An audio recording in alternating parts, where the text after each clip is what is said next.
Hey guys, welcome back to the CIT Texas podcast. I'm Dan, and today I'm joined by Nick. Today we'll be talking about the self-driving cars and how they're going to shape the future of technology and transportation. Now, before we begin, this is all speculation. We don't know what's going to happen in 20 years. Time machines don't exactly exist yet, but it's pretty fun to try and predict the future. So let's just jump right into it.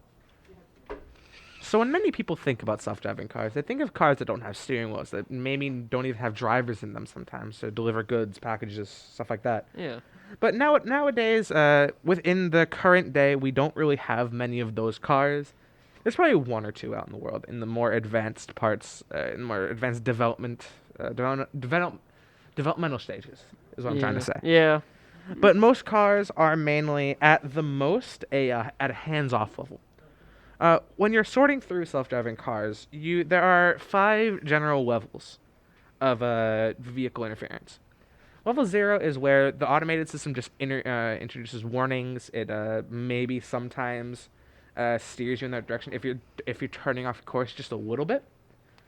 But it won't actually do. It won't turn. It won't stop. It won't slow your car, speed it up. So the driver still has pretty much full control of the vehicle. Mm-hmm. And level one cars, it's still a hands-on activity, but this is where a cruise control comes into play, or parking assistance, where speeding up and slowing down the car is automated, and where steering is automated while speed is under a certain level to park a vehicle. And now level 2 is what a lot of people also think about, is a hands-off thing, where the automated system will take full control over the vehicle, accelerating, braking, and also steering at full speed. Yeah, that's mostly like what Tesla has now. Yeah, so they have the adaptive lane changing, so you can go from, say, the left lane to the rightermost lanes without actually needing to turn the wheel yourself. Then you have, say, level 3 self-driving cars, where it takes full control. You can actually look away from the road, say, look at your phone, look at text, watch a movie, talk to people next to you. So you still have to pay some attention to where you're going because it's not a completely automated system yet. But you can pay attention to something else. Yeah, and currently only like Honda has released the level 3 in Japan, so it's not really in America yet. But they've claimed bragging rights for being the first to release one with level 3, and it's called the Honda Legend Hybrid EX. Yeah, so with that, it's one of the major... is it a commercially available thing, or is it just in the testing stages? It says it's available to lease in Japan on March 4th. Yeah. So I'm assuming commercially. All right, so that should be one of the first commercially level 3 vehicles, other than, like, say, Tesla. Tesla may have something like that in the near future. Yeah, it can pilot itself where there's like traffic is congested and does not require like constant monitoring. Yeah. Which is I don't know. I can't wait to level 5, but yeah. Yeah. Well, you're getting a bit ahead of ourselves sorry. right now, but because there is also level 4 where the driver can safely go to sleep nearly. Like, so you don't need to actually pay attention pretty much at all. So there's a geofenced area in actually Oxford, where the level 4 cars are tested in the real world, like out on streets, which is extremely promising, especially with current technology. Yeah. Because this is probably I believe one of the first times we will see a proper level 4 autonomous car being driven in the real world. So of course, then with level 4, of course, there's going to be a level 5, which is the highest level of autonomous driving, which is no human intervention is required at all. Anyway, the car could drive literally anywhere, all across all services, all over the world, all year round in every weather condition, without a human needing to pay attention whatsoever. Yeah, I can't wait for that. So I can just like do anything I want in the car, sleep, play video games. Once that becomes a commercially available technology, it's gonna change everything. Yeah, I can just imagine remember like video game league of playing video games in a car while playing like competitive racing games in a vehicle. Oh my, that would be fun to watch. That sounds like something that would be fun, but we're thinking about like commercial, like transporting people from A to B. Oh yeah, like buses. But we're limiting how we see self-driving cars just by calling them self-driving cars. Smaller ones could be put in warehouses to transfer boxes, pallets, stuff like that across warehouses. Larger ones could be used in construction or dig sites to transport materials, or even in a like a mining site, like Yeah. pull the materials out of the ground, then transport them to the refinery area. And then yeah, commercial use like there's the truck drivers and stuff. Yeah, Automate that. There like I'm you can use it like cost transporting patients and stuff. it'd become very cost efficient, but there is the issue of removing a lot of the transportation industry, which is one of the largest industries on the planet currently. Yeah. So there's always going to be the positives and the negatives to everything. There's always the pros and cons. Automation in general is going to destroy so many jobs. Yeah. But it also might create new ones. Yeah, We don't know. there are new jobs that we probably won't even think of yet. Yeah. But the issue is the top 10 major jobs have been around for the past century, 2 centuries. I do know one of the concerns of self-driving cars is people will lose the skills needed to, if like one driving a car, to make the critical thinking of what to do, what's the best scenario if you're gonna crash. Yeah, You need to take control. People will lose that skill. I would suspect that driving in general in the future, where level 5 self-driving cars become mainstream, widespread things, driving will become like some people think of riding. It's a skill that people need to learn, but it isn't really used very often. Yeah. And also the whole thing is people get autonomous and automated cars different. Like they think they're the same, but they're not. Autonomous cars would be what we were talking about, like self-driving, self-navigating, like everything. Where automated cars or automated cars would be like what we have now, like cruise control, and some like the auto parking stuff, like guidance systems. So when you're saying automated, you're thinking more of like a level 2 self-driving Yeah, car, basically, yeah. where it just has the cruise And control. most parking cars assist. have it now. It's like the automated gear shifts. Yeah, most modern cars will have the things that make it a lot easier to drive. Parking, parallel parking specifically is a strange thing. It's a lot easier now that you have the parking assist. Yeah. Parallel parking. But I also know like with driving tests, how are they gonna change? Driving tests are going to be very. I'm assuming they're going to become more and more of a niche thing.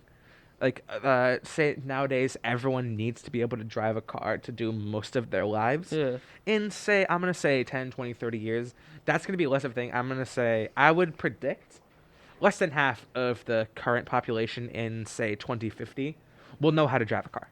Yeah, it's like there's definitely like I think it's like over the generations the skill is gonna become less and less needed. Yeah, Like things have already happened that have become kind of useless in our day and age. Yeah, since like the Industrial Revolution, even then, jobs like the flaring of automation over the past couple hundred years has changed humanity so drastically. Like back 300 years ago, nearly everyone needed to farm food, stuff like that. Farm food, make clothes, build houses, stuff like that. Yeah. Nowadays, since the Industrial Revolution has hit, and farming, construction, We'll still need tailoring, those people. But those people will still need to exist. Maybe not in the next 10, 20, 30 years, but they'll probably still exist. yeah. But speaking of general automation, general purpose robots are something that are a very promising but very scary system. Because general purpose robots can do the same exact thing you and I can do, but instead of being paid minimum wage, they can be paid the price of just the electricity bill. Yeah. Now, with the whole thing with like self-driving cars, of course, it's going to require like better technology and it's integrate like computers with the car parts. How is that gonna like? That's probably gonna affect like repairing it with the rights to repair. Yeah, that I see hardware being a thing. Mainly self-driving cars nowadays are like electric cars specifically as well. Are just instead of having a tank, an engine in the front, everything's on like the wheelbase. Yeah, it's all like underneath the car. It's all on the bottom of the car, and then the top is just like say storage Yeah. seats. Because I know like one of the Tesla's SUVs is like one of the best rated SUVs for like rolling, because most cars the reason with rolling is because there's no weight on the top and bottom. It's all on like the front. So it Yeah. rolls easier. But with the Teslas, like SUVs, everything's on the bottom of the car, so it doesn't like tip over easily. Yeah. Was it Teslas themselves are mainly just a large battery and a couple motors on each Yeah. of the wheels, just to turn the wheels and to keep the car going. Yeah. Everything else is all storage, seats, decoration, user interface, stuff like that. If you took apart a Tesla and you got rid of all like the steering wheel, the seats, the storage, it'd just be the wheelbase basically. Yeah, which is, I like how it's becoming more simpler Yeah. than all the other cars, and it's also becoming it's gonna become more efficient driving. There's probably gonna be less traffic, less accidents. The more self-driving cars come into prevalence, the less and less traffic there's going to be, because the main source of traffic is humans themselves. Like Yeah. we have a very limited, say, attention span. We can't communicate with people at the speed of light across the street. Yeah. That's the entire reason traffic lights exist, so we can communicate with everyone else that is on that same intersection. Yeah. And Now, that one causes a lot problem of with traffic. self-driving cars is if they do if there are accidents, what will happen? Who will be blamed for it? Will the car be blamed, the company, or the person be blamed? For before level 5, I would assume the driver would be blamed, because the driver is able to take control of the car and actually stop it from hitting anyone, causing any damage. But for self-driving cars, that becomes a bit of a more difficult question, Yeah. because a lot of the times I would say self-driving cars at the level 5 stage may not even have steering wheels. Yeah. And then also, what if the car gets hacked? Dan, cars getting hacked is like, hacking is not just a typing on a computer. Yeah. And just, oh hey, that car, I have full control of that car no matter what. There is always going to be a range. It's going to be a lot of time. You have to know Yeah. a lot about the vehicle. I know that, but it's eventually gonna happen. Yeah, And especially it's going to happen eventually. But when security is also going to advance. There's more advanced computers, more advanced. Everything's advancing at an increasing rate. Yeah. So security is going to go up. Everything like that is going to go up. It's going to be a lot harder for malicious people to actually intervene and hack into vehicles. Okay. Stuff like Yeah. that. I see where you're getting at that, and I do agree. It's probably gonna get harder, but with the possibility it might happen and stuff, it's just scary thinking. One minute you could be you could be sitting back in your car, and the next minute it could be speeding up. Yeah, Someone else controlling it. there's always a risk for doing stuff like that. For stuff like that, it's always just maybe while I'm driving, the brakes may give out and I will not be able to control the car anymore. There's always that risk, no matter what level you are at. True. Yeah. But drifting away from self-driving cars, because self-driving cars kind of pave the way for even greater automation. Like, not pave the way, but kind of show what the future of the world may look like in, again, 20, 30 years. Because they show that the transport industry is going to decrease dramatically, of course, like I said, because less people are going to be employed in the transportation industry, because less people are going to be driving in general. Yeah. So who says that can happen for, say, the manufacturing industry? In a different sense, instead of having these very expensive, very specialized, but very seemingly kind of dumb robots. They can't actually see. They can't know what they're doing. They're just programmed to run a specific set of instructions no matter what. If something screws up, they're going to keep doing it even though something is wrong.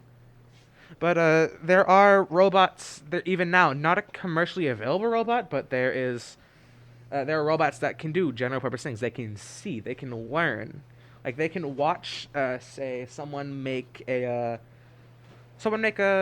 car body by hand. Or, like, something smaller by hand, like maybe how do I describe it? Say a chair. Yeah. Like Say a chair by hand, because some people do that sometimes.